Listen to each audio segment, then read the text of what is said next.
I'm John Robeson. I'm here in the infield shops, and we are looking at this 1974 Jensen Interceptor 440 drop head from the Boch Collection.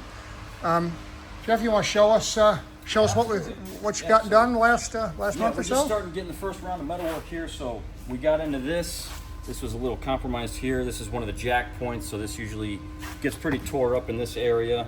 We replaced it here, got a nice straight line across, spot welded back in, coated on the inside, reinforced around the jack point like originally done. And so this was a minor repair here. We did in almost every car, this sill area is one of the first areas to break down because the right-hand side of the car is closest to the curb. It runs through it sees the spray from the dirt, the potholes, the road salt. You also did the jack points there, didn't you?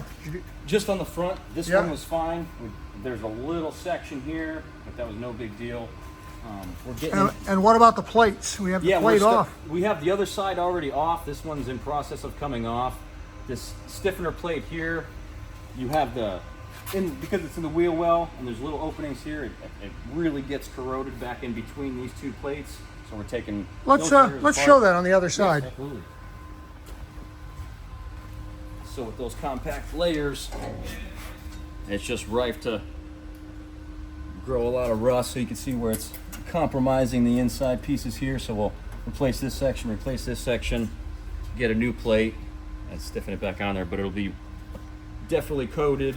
And so this kind of stuff, you know, as I often say, you can't see it to look at the finished car, but the work Jeff's describing for us is what gives the car its structural strength. Those rocker sills, the inner rockers, the stiffening plates, that's what allows you to go over bumps in this thing and have it not fall apart when you're driving it, and especially with that big 440 engine. So it's another month of some very cool progress on the Jensen.